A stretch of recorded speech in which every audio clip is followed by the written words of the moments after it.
Hello po sa inyo mga ka-Jansky, kumusta po kayo? At ngayong araw na ito ay meron na naman po tayong bagong ipapahagi sa inyo na kung saan ito po ay mga simpleng paraan para mas lalo pang maka-attract ng good luck na yan sa saping yaman man o pananapi.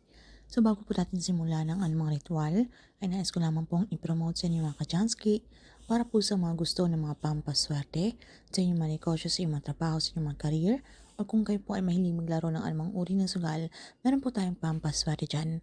Para po sa mga interesado ay mag-PM lamang po kayo sa akin. So ngayong araw na ito ay meron naman tayong ituturo sa inyong simpleng ritual, pero ito po ay napakamabisa lalo na po sa mga taong malakas po ang paniniwala rito. So kinakailangan na meron po kayong trust, belief, and faith na kung saan tayo po ay positibo na kung ano po yung ating i-manifest, ito po ay sure na tayong ito po ay mangyayari. Okay? Palakasin niyo po ang inyong paniniwala. Dahil kung kayo po ay meron pag-aalinlangan or kung kayo ay naku-curious lamang na kung totoo nga ba mga ritual na ito ay huwag nyo na lamang pong subukan dahil masasayang lamang po ang inyong oras. Alright? So ito pong ating ritual ay gawin nyo lamang po sa gabi bago po kayo matulog. Maghanap po kayo ng parte sa inyong pamamahay na kung saan kayo po ay komportable. Na pwede nyo pong gawin ang ritual na ito na wala pong mga distraction. Make sure na naka-off ang inyong mga telebisyon, ang inyong mga radyo, nakasalan po ang inyong mga phone para po tayo ay makapag-focus. So gamit lamang po yung ating dahon ng laurel at isang panulat. So kahit ano pong kulay ng panulat ay wala pong problema. So dito po sa ating dahon ng laurel mga ka-Jansky ay sulatan natin ito ng currency kung saan pong lugar tayo nakatira or bansang nakatira. So kung sa US kayo, pwede po isulat nyo yung dollar sign. Kung kayo naman po ay nasa Pilipinas, yung peso sign, okay? Then after ng peso sign mga ka-Jansky, ay sulat nyo po ang halaga ng pera o amount na exactly ng inyong kakailanganin. Halimbawa po, 30,000, 20,000. Isulat nyo po yan right after ng currency ng bansa kung saan po kayo. At pagkatapos sa ibaba nito ay isulat nyo lamang po yung word na money, okay?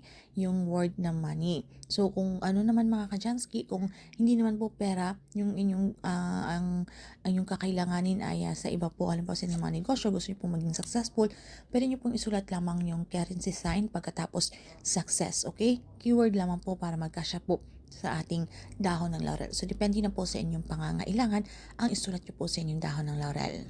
At pagkatapos mga ka-Jansky ay mainam po kung meron po kayong mga money oil. Okay, money oil na especially po na meron na pong dasal. Mas maganda po itong malakas mag-attract ng pera, maghatak ng pera. Pero kung wala naman po tayong mga money oil at ang gusto-gusto niyo po itong gawin, yung ritual na ito, ay pwede niyo pong yung olive oil, okay? So mag-apply lamang po kayo ng smaller amount sa ating mga kamay. Scattered niyo po, ipahid niyo po ito sa buong kamay. At yung ating dahon ng laurel ay ipaloob niyo po sa inyong dalawang palad. Yung parang po tayo ay nagpipray, okay? Na nakapaloob po doon yung ating dahon ng laurel at dahan-dahan po natin itong irarap para yung ating init or yung ating vibration ay malipat po dito sa ating dahon ng laurel. At pagkatapos ay dasalan po natin ito mga ka-Jansky, tayo po ay mag-concentrate, tayo po ay mag-visualize. So dasalan po muna natin ito para mas lalo pang ma-activate ang energy. Pero kung iba naman po ang inyong relihiyon, ay pwede nyo pong sabitin ng inyong mga sariling dasal. Basta ang importante naman dito mga ka-Jansky, tayo po ay sincere, taos puso, kapag tayo po ay nakikipag-communicate kay universe. And then pagkatapos ay pwede na po natin sambitin yung ating mga intensyon, yung ating mga kahilingan. So, then after that, i-claim, i-affirm nyo na po sa inyong mga sarili, maging positibong mga ka-Jansky, na tayo po ay pagganahin natin yung ating law of attraction na kung saan magagandang bagay lamang po ang ating iisipin na tayo po ay sure na ito po ay darating para ito po ay mangyayari. And then, sabitin po natin yung ating mantra, thank you universe, now I'm ready to receive the blessings. Pagkatapos mga ka-Jansky ay isiksik nyo po ito sa ilalim ng inyong mga unan or sa inyong mga punda. And then pagkatapos hayaan nyo ito buong magdamag. And then pagkatapos mga ka-Jansky, kunin nyo po itong ating dahon ng laurel.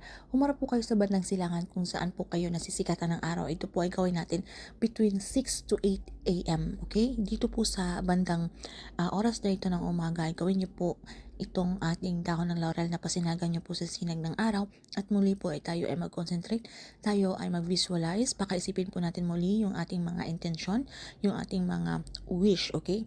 And then i-claim ulit natin sa ating mga sarili, I claim it, I claim it, I claim it ng 3 times mga kachansky. At pagkatapos ito pong dahon ng laurel ay ilagay nyo po ito doon sa inyong mga sapatos, okay? Ito po ay ilagay nyo po sa inyong sapatos na kung saan, kung ano po yung unang hinahakbang nyo, okay, kapag kayo po ay naglalakad, doon nyo po ilagay yung itong dahon ng laurel. Ito po ay magsisilbing yung good luck, lucky charm. Kung meron po kayong mga mahalagang lakad o meron po kayong mga transaksyon o halimbawa kayo po ay mga negosyante, meron po kayong mga gustong i-deal na gusto nyo pong magiging successful, okay?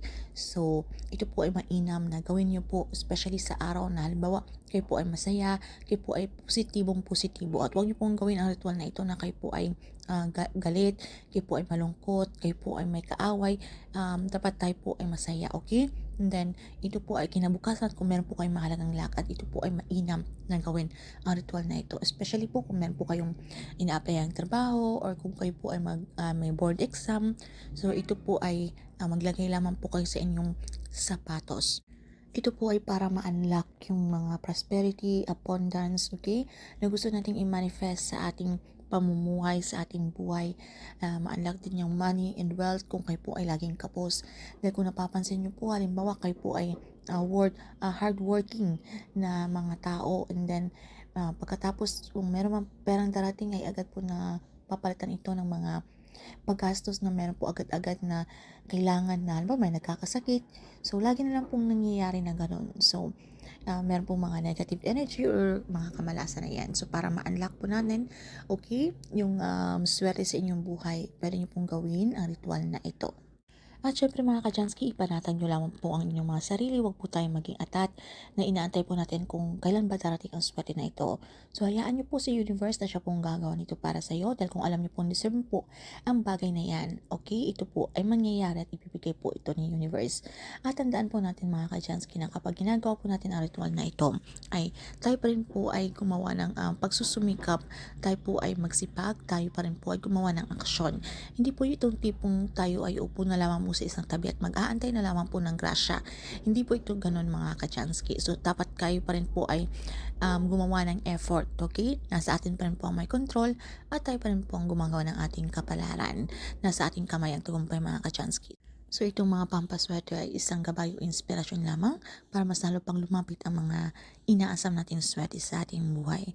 So, ayun lamang po ng mga kachansky. Maraming salamat sa inyong walang sawang pagsuporta dito sa ating channel. I need to say bye now. Kung meron po kayong mga katanungan or hindi ba masyadong klaro sa topic na ito, ipaki-comment na lamang po sa ibaba. Maraming salamat mga kachansky.